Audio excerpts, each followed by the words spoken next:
The greatest gift you could give me, Dad, would be to leave once and for all. My name is Edward Miller. I'm 68 years old, and those words you just heard, those damned words, were spoken by my own son, Robert, looking me straight in the eye. And believe me when I tell you that after hearing that, my life changed forever.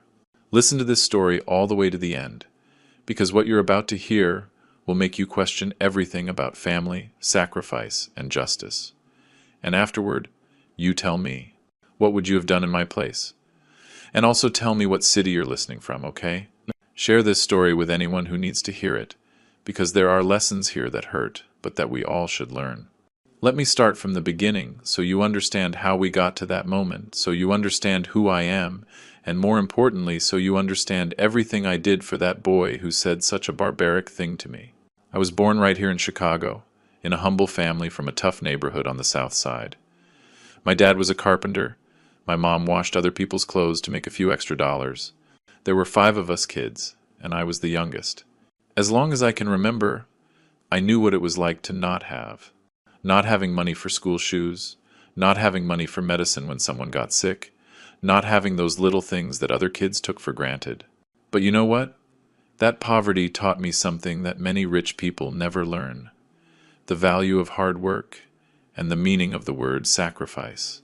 At 14, I dropped out of school to work, not because I wanted to, but because my family needed me. I started as a helper at a butcher shop in the old city market. I woke up at 4 in the morning. I helped unload the meat. I cleaned, I swept, I did whatever they asked me to do. I earned pennies, but they were my pennies. The owner of the butcher shop, Mr. Aurelio, was a tough man, but fair. He taught me that in life, nobody is going to hand you anything. "Edward," he'd say to me while sharpening his knives, "the one who wants to get ahead has to work twice as hard as everyone else. And when he thinks he's worked enough, he has to work 3 times as hard." Those words were etched into my soul. For 5 years I worked in that butcher shop. 5 years watching customers with money come in, buying the best cuts, while I could only take home the bones and trimmings that Mr. Aurelio gave me. But I never complained. I never felt envious, because I knew that one day if I worked hard enough I could buy those cuts too. At 19 I met my Mary Helen. Oh, what a beautiful woman. She worked at a bakery near the market. She had brown eyes that shone like honey in the sun, and a smile that could brighten even the grayest day. But what made me fall in love with her most wasn't her beauty, but her heart. She was good, generous, hardworking. Just like me, she came from a humble family and knew what every dollar cost. We started dating and dreaming together. We dreamed of having a family, of owning our own house, of giving our future children everything we never had. But above all, we dreamed of dignity, of not having to ask anyone for anything. I married Mary Helen when I turned 23. The wedding was simple, at the local parish church, with just our families and a few close friends. For our honeymoon, we went to Myrtle Beach, but only for 2 days because we couldn't miss much work. But they were the 2 happiest days of my life. The following year, our first daughter, Sarah, was born. When I held her in my arms for the first time, I cried like a baby, not from sadness but from happiness and fear. Happiness because I held in my hands the most beautiful thing I had ever seen. Fear because I knew I now had an enormous responsibility to make sure that little girl never went through what I had gone through. 2 years later, Robert arrived. My Robert, my son. The day he was born, I silently swore to him that he would never know poverty, that he would never have to drop out of school to work, that he would have all the opportunities I never had. By then, I had already left the butcher shop and started my own business. Nothing big, nothing extraordinary. A small burger stand in the market. But it was mine, completely mine. Do you know how I started? With 7 years' worth of savings from working for Mr. Aurelio. Every dollar I had earned, every extra cent, I had saved it all religiously. Mary Helen helped me. She also saved from her job at the bakery. We lived on the bare minimum to be able to save that money. We bought an old griddle, some used pots. We built the wooden tables ourselves. The first day I opened my stand, I sold exactly 12 burgers. 12. But to me, it was as if I had sold 100.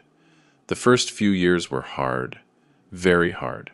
Mary Helen and I worked from 5 inches the morning, prepping the meat, chopping vegetables, making the sauces. We didn't close until 11 at night.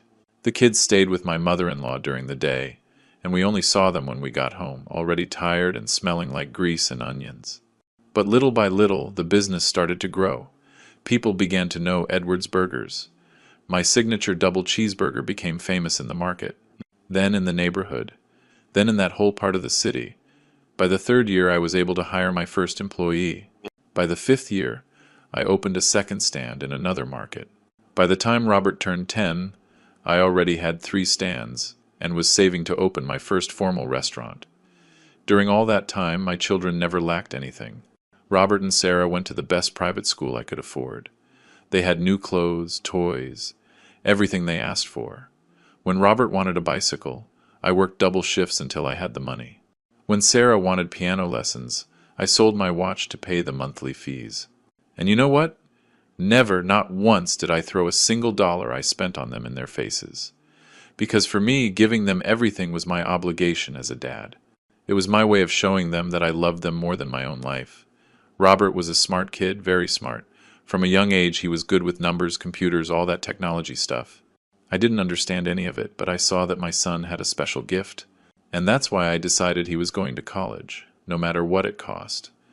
Because I had a dream that got me up every day at 5 inches the morning and kept me working until 11 at night. I dreamed that my children would be professionals. I dreamed that they would have a better life than mine. I dreamed that they would never have to work with their hands full of grease just to be able to eat. And believe me, I did everything humanly possible to make that dream come true. But sometimes, when you give everything for someone, when you sacrifice your own comfort, your own rest, your own happiness to make someone else happy, sometimes that person gets so used to receiving that they forget to be grateful. And sometimes, that person you love more than anything in the world can become your worst nightmare. But I'll tell you about that later. By the time Robert turned 18, I already had 7 restaurants. Edward's Burgers, in different neighborhoods in Chicago. We weren't millionaires, but we were prosperous. And all that money I had earned, all that effort, had only one purpose: to make sure my children had the doors open to any future they wanted. My Mary Helen, may she rest in peace, always used to tell me, "Edward, don't give them so much. You're going to spoil them." But I didn't listen to her. Because when you've gone hungry as a child, when you've had to walk barefoot because there was no money for shoes, the only thing you want is for your children to never feel that desperation. Robert graduated from high school at the top of his class. He was brilliant, that boy. He had a quick mind for business and an incredible ability to understand everything related to computers and the internet. I, who barely knew how to use a calculator, watched him handle those machines as if it were magic. "Dad," Robert told me when he was 17, "the future is in technology, in digital marketing. Companies are going to need to advertise online." I didn't really understand what digital marketing was, but if my son said it was the future, then I believed him. Because to me, Robert was the smartest one in the family, the one who had studied, the one who knew about modern things. When it came time to choose a university, Robert wanted to study marketing at Northwestern University. Do you know how much that private university cost? A fortune. More money than many families see in their entire lives. But I didn't hesitate for a second. "My son," I told him, "if that's the university you want, that's where you'll study." I had to mortgage 2 of my restaurants to pay the tuition. Mary Helen worried about the risk, but I explained to her, "Honey, this is an investment. Robert is going to graduate as a professional and will earn more in a month than I earn in 6. For 5 years I paid for that university. 5 years working like crazy so that my son would never lack anything. Not just the tuition. I also paid for an apartment near campus, a used but decent car, his food expenses, his books, everything he needed. Robert was a good student, but he also liked the social life. He hung out with kids from rich families, went to expensive parties, wore designer clothes, and I, like the fool I was, sent him extra money every month so he wouldn't feel less than his friends. "Dad," he'd say on the phone, "I need an extra $1,000 this month. There's a special project at school." And I would send it to him, without asking exactly what it was for. Because I trusted him. Because I believed everything he was doing was for his education. In his 3rd year, Robert called to tell me he had met a girl. Her name was Patricia. She studied graphic design, and according to him, she was the love of his life. "Is she a good girl?" I asked him. "Yes, Dad, very good and very smart. I think I think I'm going to marry her when I graduate. I was very happy. I thought that if Robert had found someone special, maybe they would settle down, maybe he would take life more seriously. I met Patricia when Robert brought her home for Christmas vacation. She was pretty, elegant, well-dressed, but from the first moment I noticed something in her eyes, a coldness, as if she were sizing me up, evaluating how much money I had. During that dinner, Patricia asked a lot of questions about my restaurants. How many did I have? What neighborhoods were they in? How well were they doing? I, naive as always, thought it was genuine curiosity. I thought she was interested in her boyfriend's family. But Mary Helen, who had a special instinct for reading people, told me that night, "Edward, I don't have a good feeling about that girl. There's something about her I don't like." "Oh, honey," I replied, "you're being too harsh. Robert loves her, and that's what matters." "I hope you're right," my wife said. But in her voice there was a worry that I didn't know how to interpret at the time. When Robert graduated from college, I threw a big party in my backyard. I invited the whole family, my restaurant employees, the neighbors. I was so proud of my son. He was the first professional in the Miller family, the first one who had gone to college. During his thank you speech that night, Robert hugged me in front of everyone and said, "Dad, everything I am, I owe to you. Thank you for believing in me." I cried like a baby. It was the happiest moment of my life as a father. I felt that all those years of sacrifice had been worth it. 3 months later, Robert came to talk to me about his business idea. "Dad," he said, "I want to start my own digital marketing company. I've already studied the market. There's a lot of demand, and I think we can earn a lot of money." "How much do you need?" I asked without a second thought.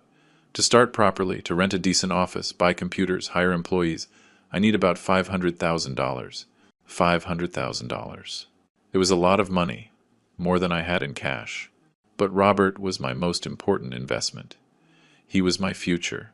I sold 2 of my restaurants to give him that startup money. The same restaurants I had built with my own hands, where I had worked 18-hour days for years.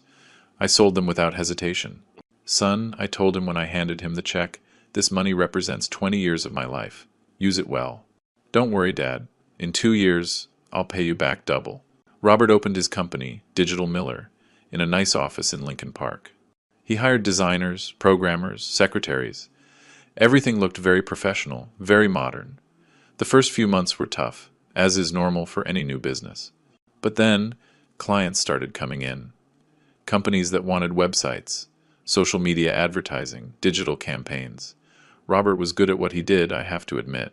A year after opening the company, Robert married Patricia.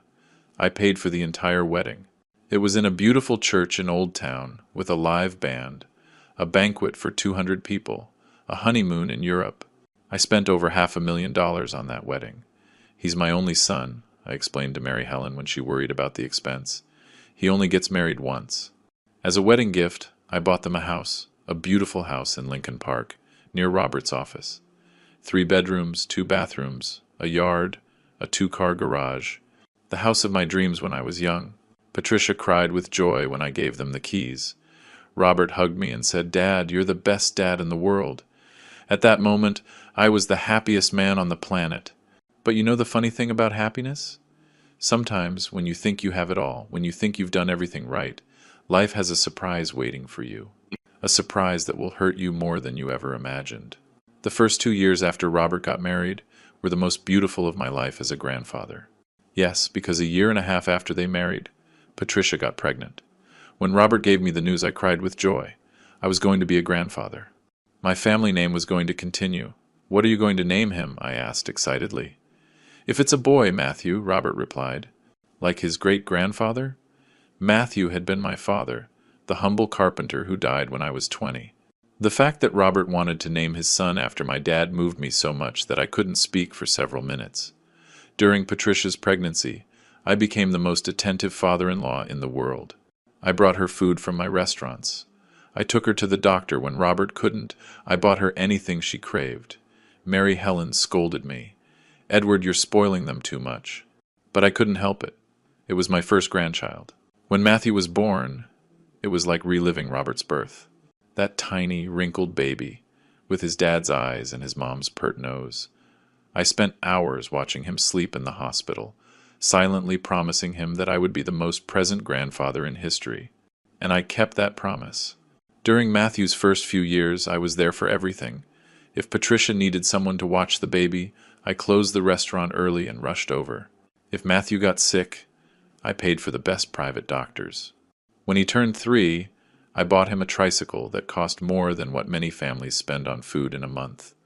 Robert seemed to appreciate everything I did. He would say, "Thanks, Dad," when I helped him with something. He would hug me when I gave him extra money for some house expense. He even started asking me for business advice. "Dad," he'd say, "you have experience managing employees. How do I get them to work better?" I felt useful, important. My son needed me, respected me, consulted me on important things. Or at least, that's what I believed. But as Matthew got older, I started to notice small changes in Robert and Patricia. Changes so subtle that at first, I thought it was my imagination. For example, when I showed up to visit without calling first, Patricia would make a face like she was annoyed. "Oh, Dad," she'd say, with a forced smile. "You should have called first. The house is a mess." Or when I played with Matthew in the yard, Robert would tell me, "Dad, don't spoil him so much. He's already too coddled." "He's my grandson," I'd reply. "Grandsons are meant to be spoiled." "But he's my son," Robert would answer, with a tone he hadn't used with me before, a drier, more distant tone. I also started to notice that when I arrived at the house, Robert and Patricia would stop talking, as if they had been arguing about something they didn't want me to hear. One afternoon I arrived earlier than usual, and overheard part of a conversation between them in the kitchen. "I'm sick of him just showing up whenever he feels like it," Patricia was saying. "He's my dad," Robert replied, but without much conviction. "Well, tell him to call before he comes. This is our house, not his." I just stood in the doorway, holding the bags of food I had brought, feeling as if I'd been punched in the stomach. But I thought, maybe Patricia is stressed.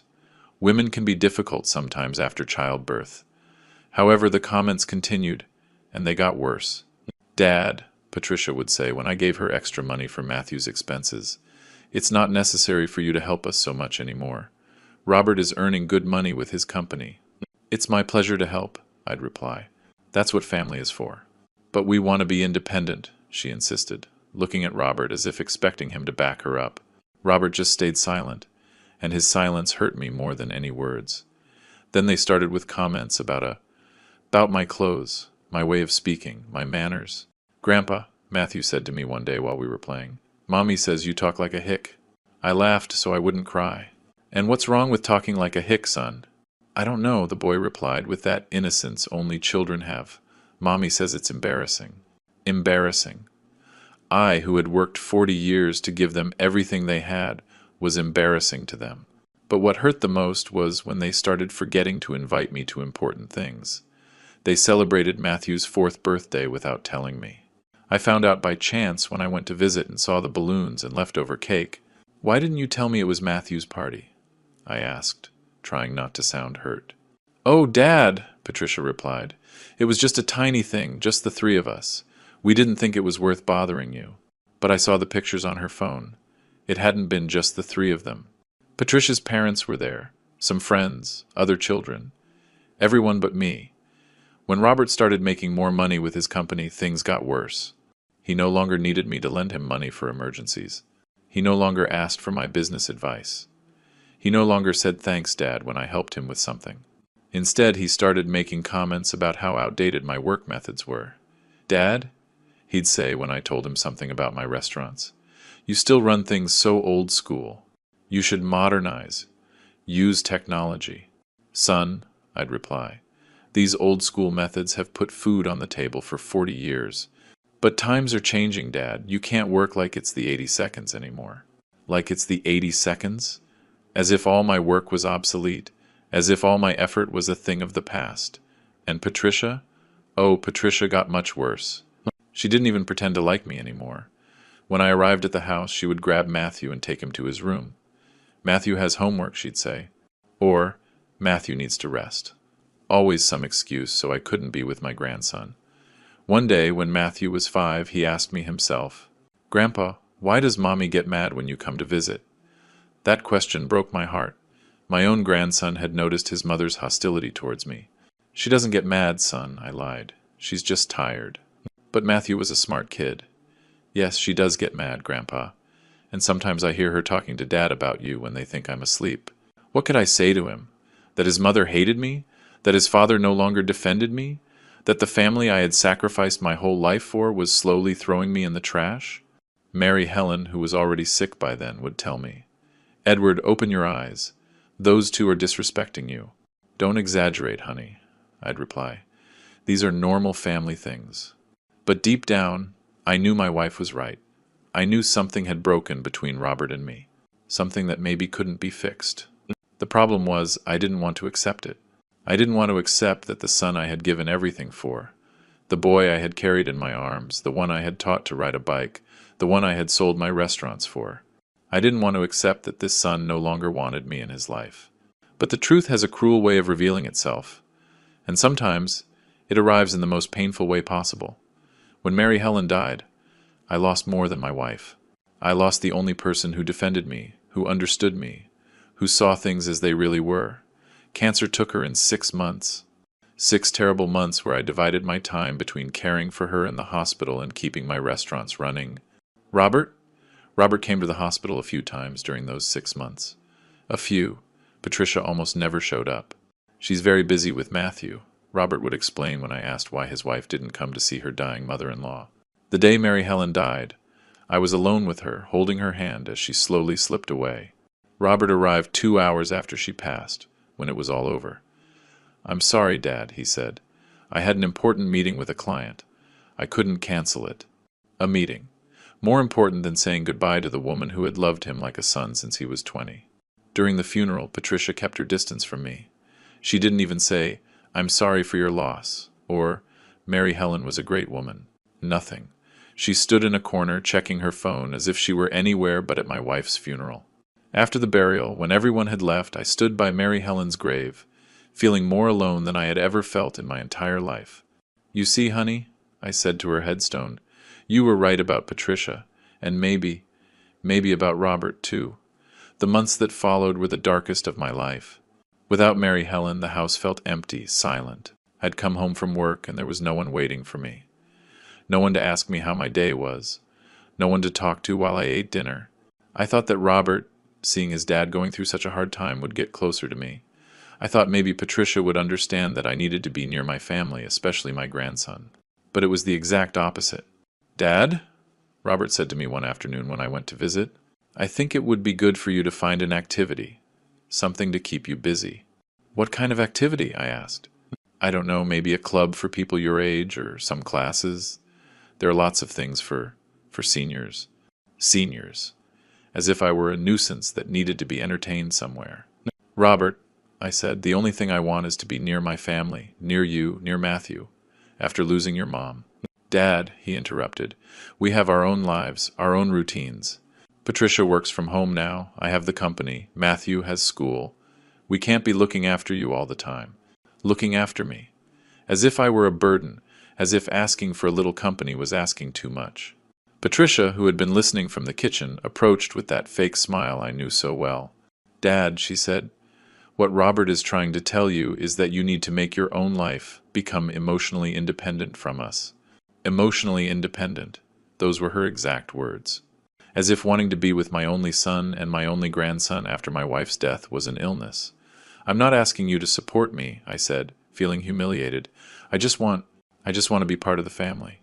"And you are," Robert replied, but without conviction. "But you also have to understand that we need our space." Space.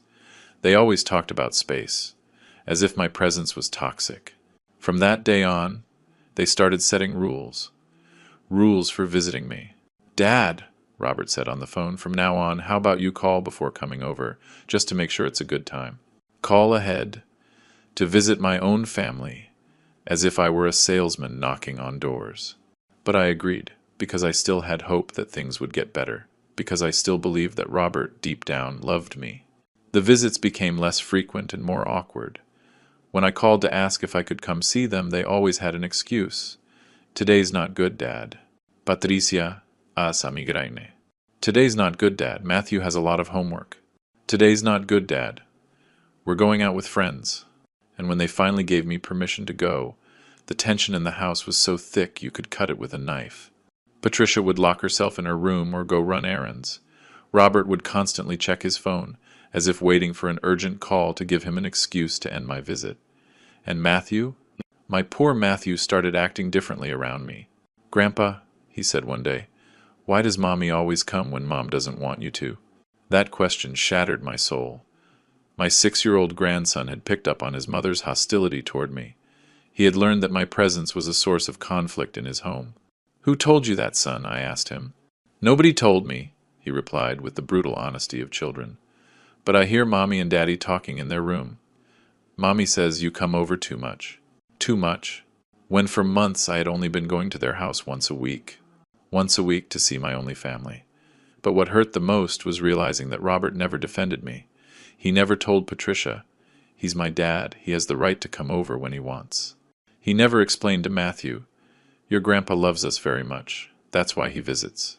On the contrary, every time I arrived, I saw in Robert's eyes a mix of resignation and annoyance, as if my presence was a problem he had to tolerate. One day, when Matthew turned 7, I decided to do something special. I bought him a new bicycle, one of those he had been asking for months. It was expensive, but I wanted to see that smile on his little face. When I arrived at the house with the bike, Patricia came out furious. "What is this?" she yelled. "It's a gift for Matthew," I replied, confused by her reaction. "We already told you he didn't need a new bike. The one he has is perfectly fine." Robert came out of the house hearing his wife's screams. I waited for him to defend me, to tell Patricia that I had the right to give my grandson gifts. But he didn't. "Dad?" Robert said with a tired voice. "You can't keep doing this." "Doing what?" I asked, still not understanding. "Buying things without consulting us. We are Matthew's parents. We decide what he needs and what he doesn't." "It's just a bicycle, Robert. It's his birthday." "It's not just a bicycle," Patricia intervened. "It's that you don't respect our decisions as parents. You always do whatever you want." Matthew came out into the yard at that moment, saw the bicycle, and his eyes lit up. "Grandpa, is that for me?" Before I could answer, Patricia grabbed the boy by the hand. "No, Matthew, your grandfather is taking that bike back to the store." "Why?" the boy asked, tears starting to form in his eyes. "Because your father and I decided." I watched my grandson cry as I loaded the bicycle back into my car. I watched Robert just stand there saying nothing, letting his wife humiliate me in front of his son. That night, driving back to my empty house, with a new bicycle in the back seat that I would never be able to give to my grandson, I understood something I had been refusing to accept for months. My son was no longer my son. Patricia had turned him into someone else, and I was no longer welcome in the family I had built with my blood, my sweat, and my money. But I still didn't know to what extent they were willing to humiliate me. I still didn't know what awaited me at Robert's 35th birthday party. On Saturday, March 15th, Robert was turning 35. I hadn't seen them in 3 weeks because every time I called to ask if I could visit, they always had an excuse. But I thought that, for his birthday, things would be different. I thought that maybe, on his special day, my son would remember that I was his dad. I got up early that day, as always. But instead of going straight to the restaurant, I went to the mall. I wanted to buy Robert something special. Something that would show him that, despite everything that had happened between us, I was still his dad, and I still loved him. I walked for hours in that mall, looking for the perfect gift. I saw expensive watches, elegant ties, imported colognes, but nothing seemed good enough. Nothing expressed what I felt for my son. Finally, I stopped in front of a jewelry store. In the window there was a gold chain with a medal of St. Jude. St. Jude, the patron saint of difficult causes. The same saint I had prayed to every day during the hardest years of my business. "That chain," I said to the salesman. "How much is it?" $2,000, sir. It's 14-karat gold, handmade. $2,000. Almost a month's profit from one of my restaurants. But it was for Robert, for my son. I'll take it. Then I went to a card store and looked for the perfect one that had nice words about sons, about a father's love. I found one that said, "To my son, my pride and my joy, may God bless you always." It was perfect. When I got home, I sat at the kitchen table and wrote a long letter inside the card. I reminded him of all the beautiful moments we had lived together. When I taught him to ride his bike in the neighborhood park, when I took him to his first day of school, when he graduated from college and I cried with pride. I also asked for forgiveness. I asked him to forgive me if I had done anything to upset him, if I had said anything that hurt him. I explained that everything I had done in my life had been for him and his sister, that he was my beloved son and I just wanted to be part of his life. I finished the letter by saying, "Happy birthday, my son. May God give you many more years of life, and may you always be happy. Your dad who loves you, Edward." At 6 in the evening, I showered, put on my best shirt, the blue one Mary Helen had given me for our anniversary, and drove to Robert's house. I had the chain in an elegant box and the card in an envelope. When I arrived, I saw there were many cars parked on the street. The house was lit up, music was playing, I could see people through the windows.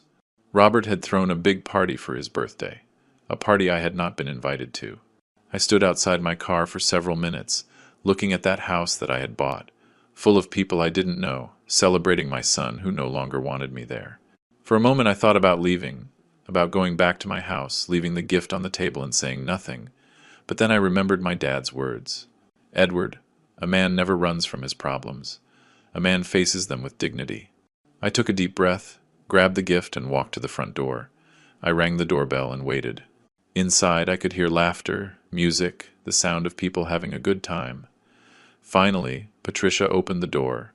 Her face changed completely when she saw me.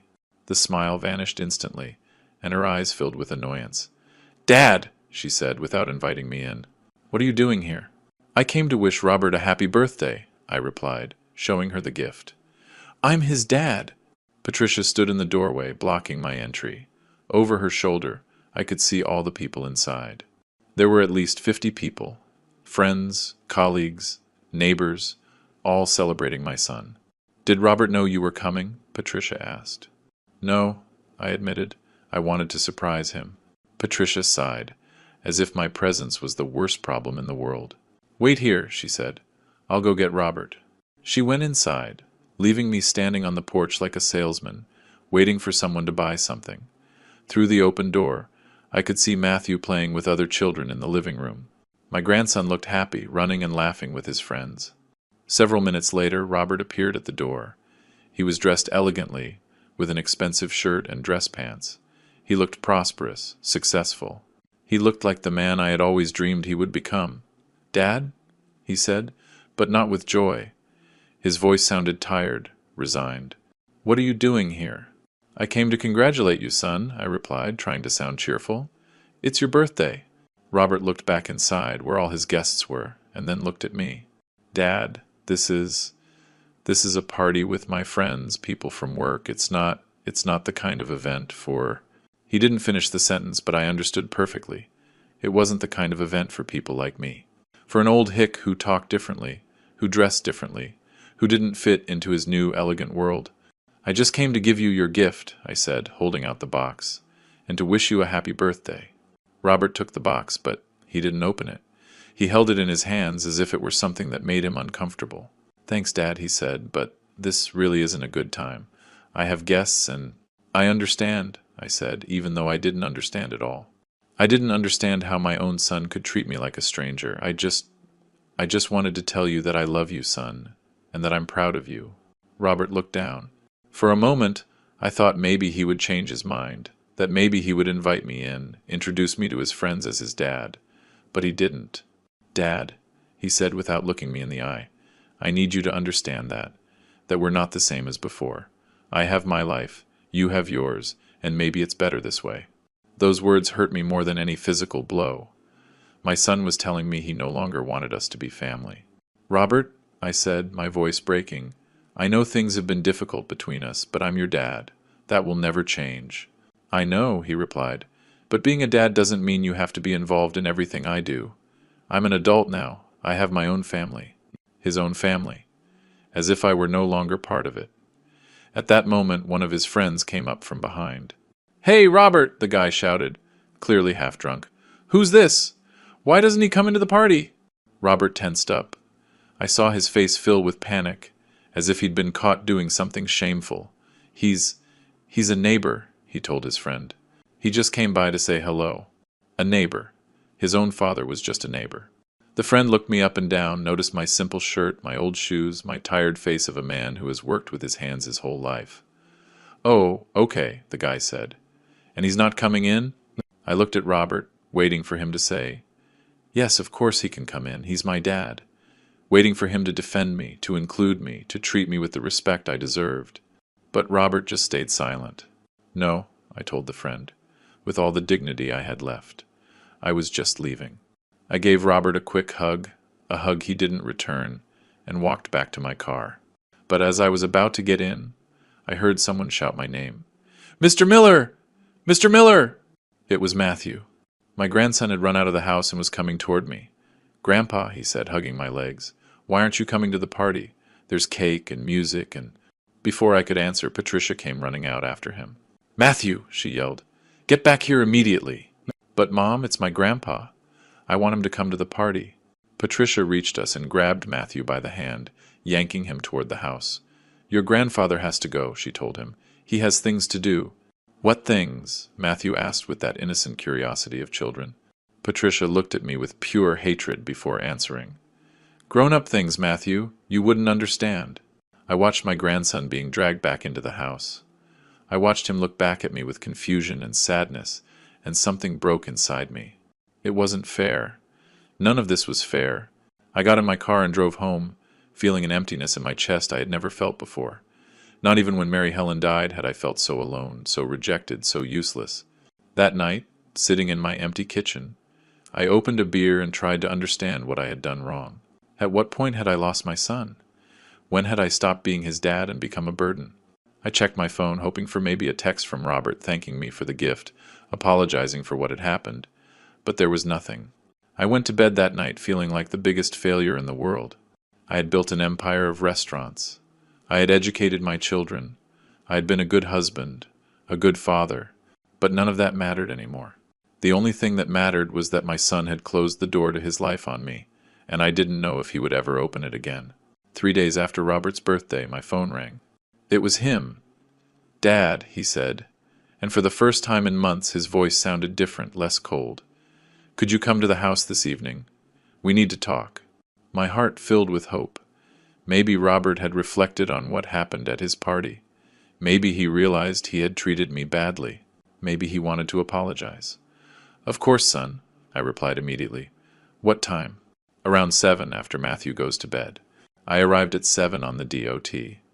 Robert opened the door with a serious expression, but not hostile. Patricia was nowhere in sight, and the house was strangely quiet. "Come in, Dad," he said, gesturing toward the living room. We sat on the sofa, that sofa I had helped pay for when they moved into that house, and Robert looked me directly in the eye for the first time in months. "Dad," he began, "I've been thinking a lot about what happened on Saturday, and I think we need to clear things up between us." "I've been thinking too, son," I replied quickly, "and I want to apologize if—" "No, Dad," he interrupted. "Let me speak first." I fell silent, waiting. Robert paused for a few seconds, as if organizing his thoughts. "Dad," he finally said, "I know you've done a lot for me, for us.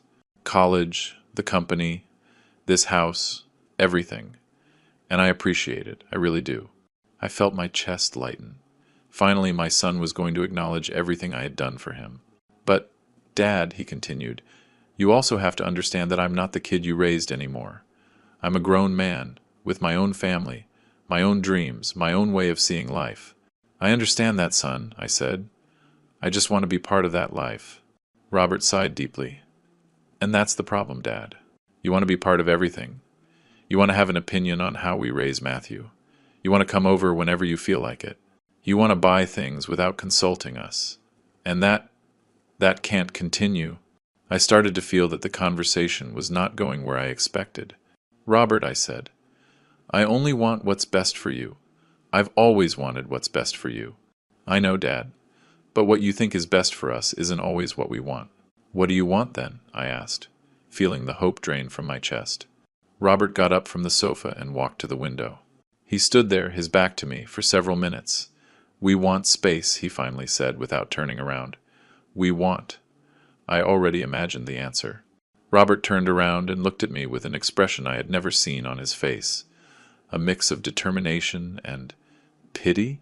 It means we need you to distance yourself from us, he said, to let us live our lives without you hovering over us all the time. Robert, I said, feeling my voice break, I'm not hovering over you. I only visit every now and then. I only try to help when I can. Dad, he interrupted, you don't understand. Your presence here creates conflict. Patricia gets stressed when you come. Matthew gets confused because he senses the tension. And me? I feel uncomfortable too. Uncomfortable. My presence made him feel uncomfortable. Since when do I make you feel uncomfortable? I asked, with a pain in my chest that barely let me breathe. Robert returned to the sofa and sat down, but this time further away from me. For a long time, Dad. Since I started to have my own life, you never learned to let me go. Let you go? I repeated, not understanding. Yes, Dad. To let me be independent. You've always wanted to control everything, decide everything, have an opinion on everything, and I'm tired of it. Oh, Robert, I said, trying to stay calm. Everything I've done has been out of love. For love of you, of Patricia, of Matthew. I know, Dad, but love also means knowing when to step away. Step away. My own son was asking me to step away. What do you want me to do? I asked, feeling defeated. Robert took a deep breath before answering. I want you to understand that we are adults, that you respect our decisions as a family, that you don't come over without calling, that you don't give your opinion on how we raise Matthew, that you don't try to solve our problems with money. Every word was like a stab. And if I don't? I asked, even though I didn't want to hear the answer. Robert looked me straight in the eye. If you don't, Dad, we're going to have to take more drastic measures.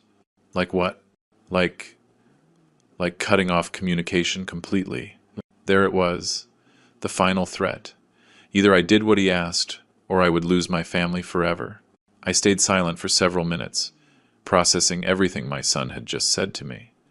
The son I had worked day and night for 40 years.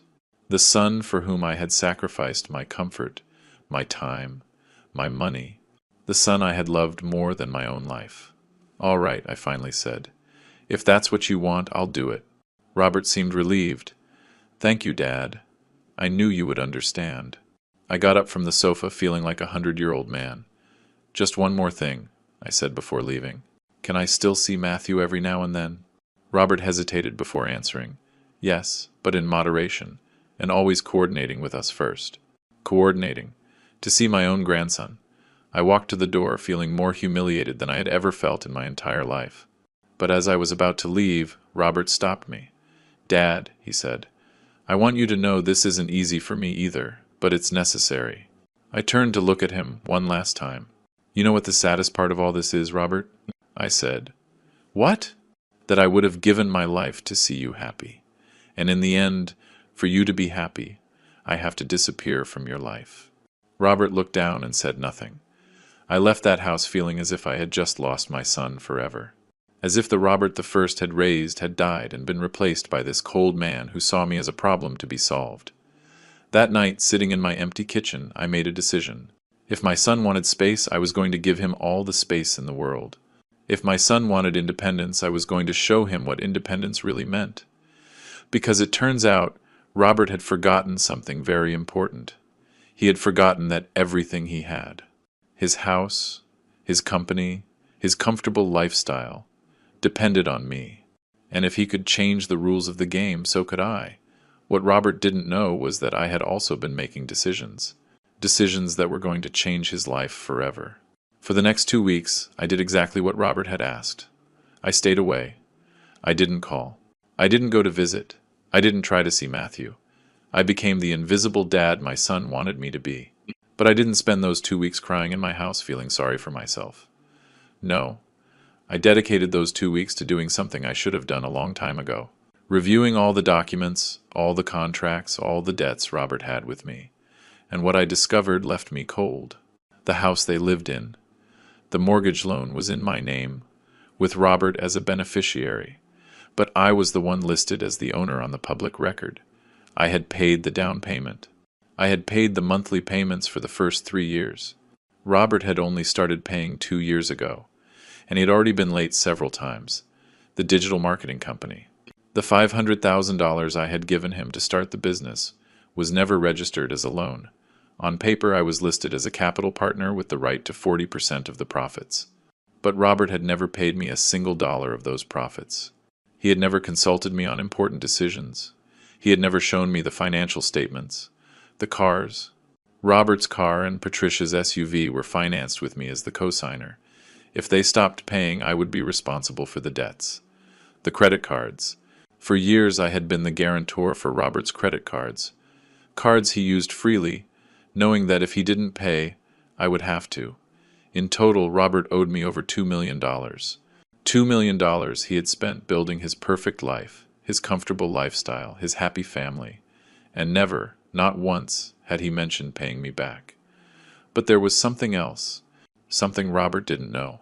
6 months before Mary Helen died, when she was already very sick and we knew the end was near, I had done something very important. I had updated my will. In the previous will from 2010, I left everything to Robert, the restaurants, the house, the savings, everything.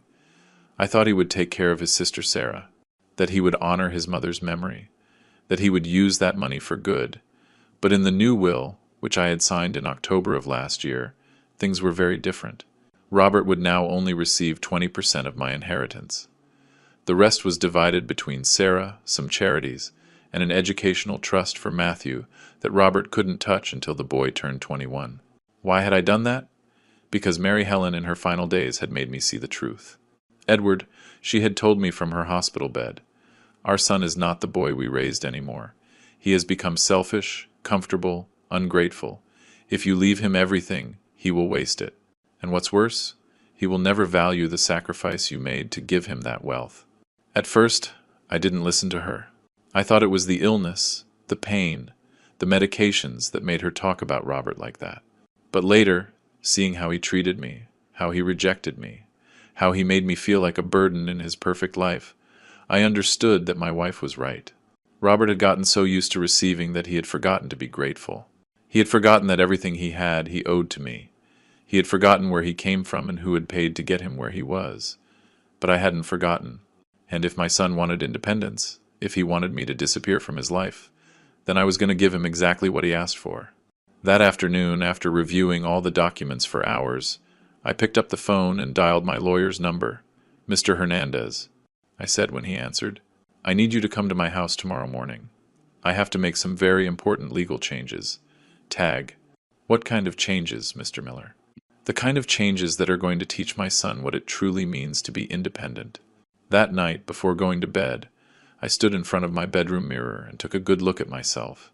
I saw a 6-8-year-old man, tired, hurt, humiliated by his own son. But I also saw a man who had built an empire from scratch. A man who knew what it was to fight, what it was to win, what it was to survive. "Robert," I said to my reflection, "you wanted to play me like I was a foolish old man who doesn't understand anything, but you forgot something very important. You forgot that I built all of this before you were even born, and what I built I can destroy." I went to sleep that night for the first time in months with a smile on my face. Not a smile of happiness, but a smile of justice. Because tomorrow I was going to start collecting all the debts. Tomorrow I was going to start teaching my son that respect is not optional. That family isn't something you can just discard when it's convenient. And tomorrow Robert was going to learn that when you play with fire, you get burned. Mr. Hernandez arrived at my house at 9 in the morning, punctual as always. He was a man my age, who had handled my legal affairs for over 20 years. He knew my family's entire history, all the sacrifices I had made for Robert. "Mr. Miller," he said after reviewing all the documents I showed him, "are you absolutely sure you want to do this? This is going to change everything for your son." "Mr. Hernandez," I replied, "my son already changed everything for me. Now it's my turn." We spent the whole morning preparing the necessary documents. Letters canceling my guarantees, debt collection notices, revocation of powers of attorney that Robert didn't even know he had. Everything perfectly legal. Everything perfectly justified. "When do you want these actions to be executed?" the lawyer asked. "I want all the notifications to arrive on the same day," I said.